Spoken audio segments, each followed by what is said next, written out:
Hi there, I'm Brianna. My brother made a toast to being an only child while I sat right there, and no one blinked. Not my mom, not my dad. That night, I realized this wasn't just some awkward family moment. It was intentional. The kind of silence that steals your name from family trusts, that erases you from birthday invites, hospital calls, even insurance papers. They didn't just forget me, they planned around me, so I stood up. And I said something I can never take back. I arrived 3 minutes early and still felt late. The restaurant was one of those places where you couldn't tell if you were supposed to eat the food or frame it. Everything was muted beige and polished brass, and the waitstaff spoke like they were trying not to wake a sleeping baby. I was seated at the far end of a long candlelit table, between a ficus and my cousin's new boyfriend, who called me Brianna twice before giving up. Across the room, my brother Lowell stood, already charming the room like a senator during re-election season. His laugh, loud, practiced, cut through the hum of silverware. My mother, Delilah, was glued to his side, nodding like a proud campaign manager. My father, Wendell, kept beaming at him the way dads in commercials look at their sons after mowing the lawn. No one asked me how I was. No one noticed I was there. I didn't show it, of course. I smiled when someone glanced my way, nodded politely when my cousin talked about her new kitchen remodel. I played the part. That's what I always did. Until Lowell picked up his champagne glass and tapped it lightly with his ring. "First off," he began, all faux humility, "thank you all for being here to celebrate the two people who shaped the man you see before you. The most incredible parents anyone could ask for." There was a polite laugh, a few raised glasses. I waited. "And second," he continued, turning toward them, "thank you for raising the best only child in the world." It landed like a slap. There was a half-second where I expected someone, anyone, to interrupt, to say, "Wait, what about Brianna?" But instead, my mother raised her glass with a tight-lipped smile. My father chuckled softly, like it was an inside joke. That was the moment something in me flipped. Not cracked, not broke, just shifted. I didn't flinch. I didn't clear my throat. I sat there, hands resting in my lap, back straight. My purse was on the floor beside me, and inside it, an envelope I'd spent months preparing. A gesture. A gift. A sign that maybe I was ready to let go of old wounds and start over. But now, I wasn't sure who deserved it anymore. Lowell went on talking, making some joke about his baby photos and how they were always the favorites. People laughed. My parents beamed. I didn't hear the rest. My ears had gone quiet. Not with rage, not yet, but with something colder. Something final. I thought back to the last time they acknowledged me publicly. I couldn't remember when that even was. Maybe my high school graduation, when they forgot to bring flowers, but remembered to bring a camera, for Lowell. Tonight wasn't about forgetting, it was about erasure. And they all played along. I looked down at the envelope. The corners were soft now, worn from weeks of second-guessing. I'd thought it might be the olive branch they didn't expect but needed. That maybe, just maybe, this dinner would be the turning point. Instead, it became the proof. And in that pause, I realized silence was my mother tongue. But tonight, I was done speaking it. I didn't stand up yet, but the weight of that envelope burned through my fingertips. I shifted in my seat, watching the smiles stretch around the table like nothing had just happened. Someone asked Lowell what law school taught him about being so damn smooth, and he launched into another rehearsed story. My mother giggled. My father gave him that nod, proud, automatic, detached. I clapped too, quietly, because that's what was expected. The lie wasn't just in what Lowell said, it was in the silence that followed. That was the loudest part. No one corrected him. Not even a glance my way. That's when it clicked. This wasn't an accident. It was confirmation. A year ago, almost to the day, I gave my father a handmade photo album for his birthday. I'd spent weeks scanning old family photos, restoring them, adding captions, memories he said he cherished. When he opened it, he blinked like it was a tax form. "Oh, that's nice," he muttered, then passed it to my mother, who flipped through the first few pages before asking, "Did Lowell help you make this?" I remember that moment like a snapshot burned into my brain. I said no. I made it myself. She nodded. put the album down next to the breadbasket, and asked if someone could pass the butter. I never saw it again. Then there was the card. Same year. I'd written a full page. Gratitude, childhood memories, hopes. It wasn't even read aloud. Lowell handed his card across the table with a one-liner about our dad being the only man who could survive living with Mom for 40 years. Everyone laughed. Someone wiped a tear. Mine stayed in the pile, unopened, underneath a napkin. I took it back when I left. That night, I sat in my car outside their house for 20 minutes, engine running, radio off, not crying, just waiting. For what, I still don't know. Maybe for someone to chase me out and say, "We saw, we're sorry." But no one did. Back in the present, I reached for my bag. The envelope was still there. Clean white paper, carefully sealed, addressed in handwriting I'd practiced 3 times. Inside, a check. $65,000. No strings, no speech. Just a note that read, "Because you showed up, when no one else did." I had brought it tonight thinking, maybe, just maybe, this would be the night I finally said thank you out loud, to the people I thought had raised me. But after that toast, after that deliberate erasure, I realized this envelope didn't belong to them anymore. Not after the album. Not after the card. Not after a lifetime of being a background prop in a play they never let me audition for. I looked across the room, at the people laughing, toasting, pretending this family made space for everyone. It didn't. And I was done pretending I didn't know that. I didn't stop the dinner, but something inside me had already walked away. While the rest of the table picked up where the toast left off, refilling glasses, pretending nothing happened, I just stared at the melting candle in front of me. My plate hadn't been touched. I couldn't remember what I'd even ordered. Across from me, someone laughed at another one of Lowell's stories. My mother leaned in, whispering something into his ear that made his smug grin stretch wider. I wondered how often they rehearsed that dynamic. It felt like watching a stage play I'd never been cast in. And just like that, I was back in that emergency room. A year ago, 2:07 a.m. I'd never been in that much pain before. I thought it was food poisoning, maybe worse. The nurse said I was dehydrated and my blood pressure had dropped. I could barely sit upright, my body shaking so hard they had to hold my arm still to insert the IV. The first call went to voicemail, so did the second. By the third, I didn't expect an answer. My hands were too weak to type, but I managed a text. In ER, not okay. No dots appeared, no reply, nothing. By the time the fluids kicked in and the nausea settled, it was nearly 4 a.m. My phone finally lit up around 9. "Mom. Sorry, I was wiped out after Lowell's work dinner. Everything all right?" I stared at the message for a full minute. Then I typed, "Hospitalized." 5 minutes later, her reply came. "Mom. Must be that sensitive stomach. You should really stop eating so much takeout." "No. Are you okay now?" No call, no offer to help, just another excuse wrapped in judgment. I stared at the sterile ceiling that morning, letting the IV beep fill the silence. It wasn't anger I felt, it was something colder, more settled. They don't come when I need them. They didn't come when I was 6 and scared at that school play. Didn't come when I failed my driver's test and cried in the parking lot. And they definitely didn't come when I was lying in that hospital bed, wondering if I was going to be okay alone. Back at the table, Lowell knocked his glass against Dad's with a satisfied smirk. Someone asked Mom about her new garden pots, and she launched into a story about lavender roots, like the air hadn't just shifted 15 minutes ago. I wasn't invisible because I failed to shine. I was invisible because they refused to look. That night in the ER, I stopped calling. Tonight, I stopped hoping. The laughter at the table started to sound like white noise. I kept my expression neutral, eyes moving slowly between each face as if I were trying to memorize a room I was about to leave forever. Lowell cracked another joke about childhood bath time. I think something about rubber ducks and Dad accidentally tossing me in the kiddie pool. It landed with a round of laughs. Classic. Rewrite history, frame me as the punchline. My mother leaned over to one of the cousins.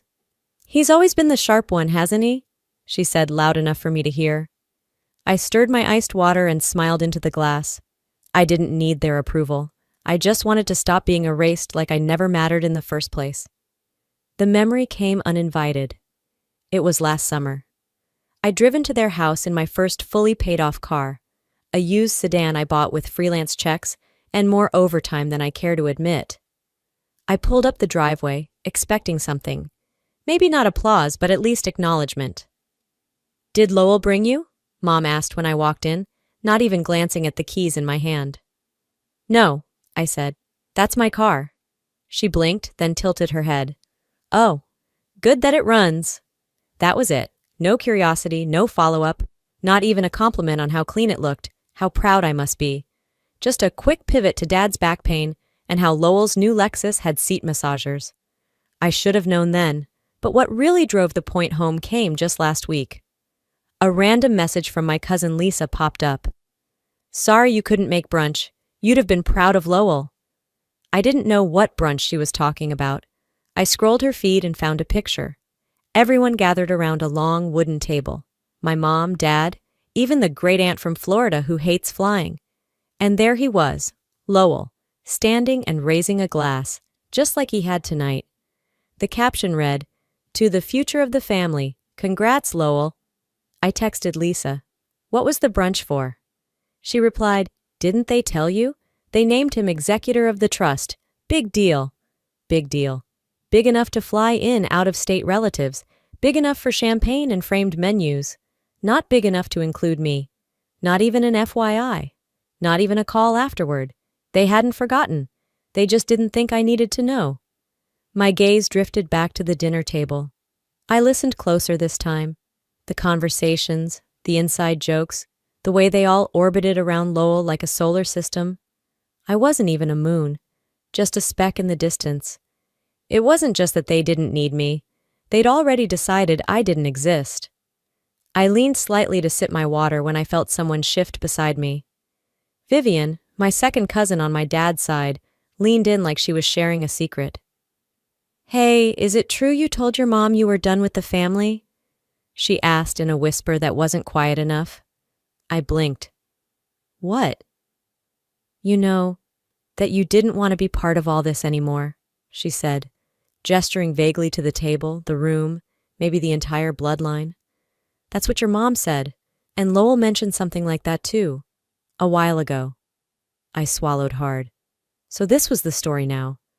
They weren't just excluding me. They were rewriting me. Over the past few months, I'd started noticing how some relatives had pulled back. Text replies got shorter. Invitations stopped arriving. Even people who used to send holiday cards every year had suddenly gone quiet. I chalked it up to distance, life, normal drift. But then one of my oldest cousins, Petra, accidentally let it slip on a phone call.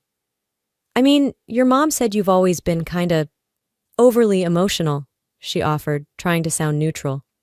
"What does that mean?" I asked, trying not to sound defensive. "She said it's hard to talk to you sometimes, that you take things too personally. And then, Lowell told us you cut contact a long time ago, like, completely." I hadn't. I'd just stopped chasing them, and apparently silence makes great fertilizer for lies. Dinner wrapped. The servers began clearing plates and refilling coffee cups. I excused myself from the table and waited just outside the restaurant, letting the night air cool my skin. The sidewalk glowed under the streetlights. My mother stepped out a few minutes later, clutching her shawl dramatically like she expected applause. I didn't wait. "Why are you telling people I don't want to be part of the family?" She blinked, one of those rehearsed delays. "We're not telling them anything you haven't already shown." I stared at her. "You mean like the years I kept showing up, calling, sending gifts, and getting nothing back?" She shrugged. "You've always been sensitive." That word again. Like compassion was a flaw. Like being human was the problem. "And you've always been great at making that sound like a weakness," I said. She looked away, jaw tight. I took one step closer. Calm, firm. "Let me be clear. One more lie, just one, and I will respond, not quietly, not nicely, and not privately." Her mouth opened slightly, but no words came out. I turned and walked back toward the lot. My voice didn't tremble. My hands didn't shake. They didn't know it yet. But I had stopped asking for peace and started preparing for war. The next morning, I was standing at the kitchen counter, pouring my second cup of coffee, when my phone rang. Noreen's name flashed across the screen. I hadn't even said hello before her voice cracked through. Brianna, we got something, an email, from someone anonymous. It had screenshots. I froze. My pulse jumped. Screenshots of what? Messages. From you. Old ones years back. Her voice trembled, soft and stunned. Bree, they sound bad. Like you were angry about us. I closed my eyes. I knew exactly what they were. Back when I still held out hope. When I was desperate to untangle the mess between my family and the two people who actually showed up for me. I'd texted things like, "Sometimes I wish you two weren't in the middle of all this." Or, "I just need space," from all of them, especially Mom. They weren't cruel, just tired, honest, private, messages sent on nights I was unraveling inside. Did you read all of them? I asked gently. We did, but we also knew they were old and personal. We just didn't want you to think we believed it meant something more. I knew where they came from. There was only one person who ever had access to my old phone backups. Lowell, back when I was dumb enough to sync devices with him for safety. This wasn't clumsy revenge. This was planned, tactical. They weren't trying to ruin my image. They were trying to sever me from the only people left in my corner. I took a long breath and sat down at my desk. No crying, no pacing, no cursing the ceiling, just stillness, then action. I opened a blank email, addressed it to Delilah and Lowell. Subject line, "You started this," the body read. "If you want to drag this into the dark, I'll bring it into the light. You've mistaken silence for surrender. That's over. If another lie, whisper, or manipulation lands in their inbox or mine, I will make sure the truth finds every person you've tried to fool. No, love Brianna. No signature." Then I opened another draft. This one to Noreen and Elroy. "They're trying to shake your faith in me, but I've never questioned my faith in you." Attached to the email was the letter. The one I had originally written for my parents. $65,000. With gratitude. With peace. Now it was a different kind of truth. I clicked send. The email had one subject line. "Your silence was never my weakness." The next blow came fast, less than 24 hours after I hit send. I was standing in line at the pharmacy, trying to refill my prescription for migraines. The clerk scanned my card, frowned, and typed again. Then again. "Sorry," she finally said, not meeting my eyes. "Your insurance was denied. Looks like the policy's inactive." "Inactive?" I asked, pulse rising. "Since when?" She handed me a printed note. I read the words 3 times, just to be sure I hadn't misunderstood. Coverage terminated April 6th, 2 years ago. The policy had been under my father's name, Wendell, and no one told me. No call, no letter, not even a cheap automated email. 2 years I'd been walking around uninsured, thinking I had a safety net, because they let me believe I did. I didn't even have time to breathe before my phone buzzed. It was Doreen. Her voice was shaky the moment she spoke. "Bree, they sent a letter. A legal one. A lawyer. They're saying we have to return the money. That it wasn't a valid gift." I tightened my grip on the phone. "What kind of lawyer?" "Family estate representation," she read. "They're claiming mental manipulation, that you weren't in a clear emotional state to give that amount." I almost laughed, but not from humor. "They're accusing me of being unfit. The same people who cut my name from insurance without a word?" Doreen sniffled. "They're scaring us, Bree. We don't know what to do." "You don't have to do anything," I said. "Just send me a photo of the letter. I'll handle the rest." After we hung up, I poured myself a glass of water, sat at my desk, and stared at the letter on my screen. A legal threat, dressed in civility, signed by someone who didn't know me, but who clearly had been fed a version of me. I called the law office, got the assistant. "I need you to write this down," I said. "I have every receipt, every timestamp. I have audio, emails, and one voicemail from the woman you're trying to protect that would gut your entire argument." A pause. Then I added, "If they want to fight, I hope they packed a damn lunch." I hung up. Then I opened a folder and started building the truth. Every message, every favor ignored, every gift dismissed, every line of silence they had hoped I'd never break. I printed it all. And for once, my hands didn't shake. They pushed me out of the family. Now I'm taking the whole damn door with me. By nightfall, the silence in my apartment wasn't empty. It was loaded. I opened the voice file one more time. My mother's voice, smooth and clipped like always, said, "She's not really ours. Never felt like it. Some kids, you love because you have to." It had landed in my inbox by accident 2 months ago. Meant for Wendell, sent to me. I'd replayed it too many times, thinking maybe I'd misheard. Maybe she meant something else. But there was no mishearing that tone. No warmth, no stumble, just the sound of a decision already made. I wasn't going to beg for space in a house where the blueprint never had a room for me. I opened a folder on my desktop labeled Archive. Inside it were everything they'd tried to forget I had. Screenshots, voicemails, photos, receipts, timelines.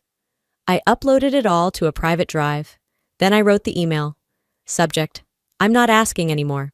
Recipients: everyone who'd ever looked away, cousins, in-laws, family friends, the lawyer, Wendell, Delilah, Lowell. The body of the email was short. Consider this my statement. I'm not waiting to be heard. I'm making sure I'm not erased. Attached was the folder, the audio file, the receipts. I clicked send. Then I posted the same on a private link and shared it on my social channels.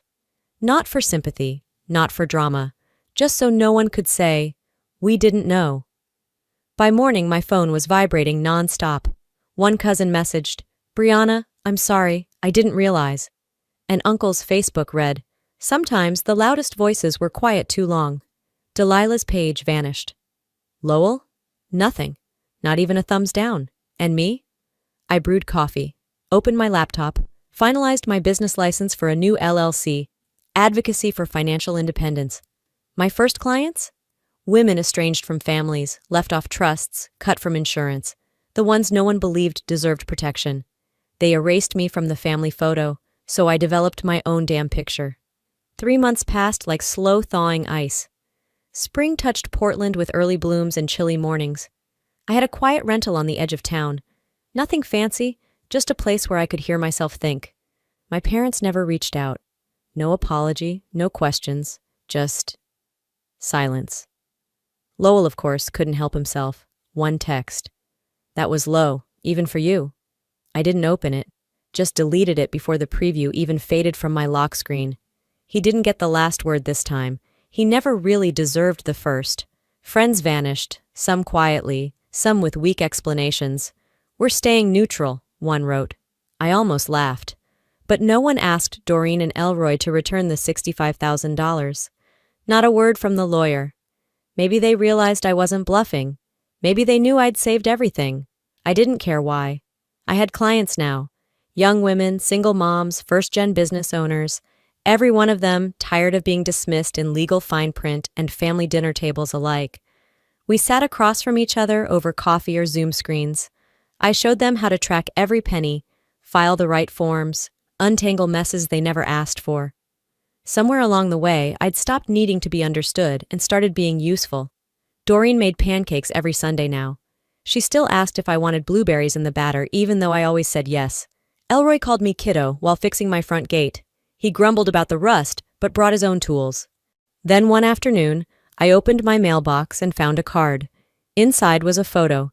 Me, Doreen, and Elroy at brunch, laughing, natural, whole. The note said, "You don't have to be born into a family to be loved by one. You were always ours, even when they didn't see it."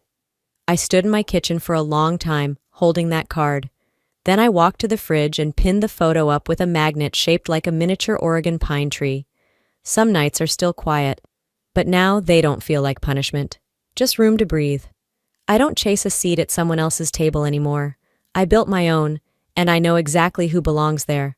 They didn't raise me, but they watched me rise, and this time I chose who clapped. Sometimes the family you're born into doesn't see you. Sometimes they rewrite your name out of photos, wills, memories, like you were just passing through. And that hurts, deeply. But what I've learned is this. You don't need their permission to exist fully. You don't need their approval to grow roots, build something of your own, or redefine what family means. The truth doesn't need a crowd to be real. It just needs you to stand by it. I used to think silence meant safety. Now I know Silence is a choice, and so is rising. And if you're watching this, wondering if you're the problem, or if you're too much for people who keep shrinking the room around you, maybe it's time you build your own door too. Now I want to hear from you. Have you ever felt erased by someone who was supposed to protect you? Or have you ever had to choose your peace over being accepted?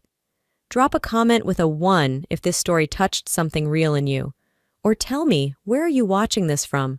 What's your story? And hey, if this video resonated, if it sparked anything in your heart, hit that subscribe button so you don't miss the next story.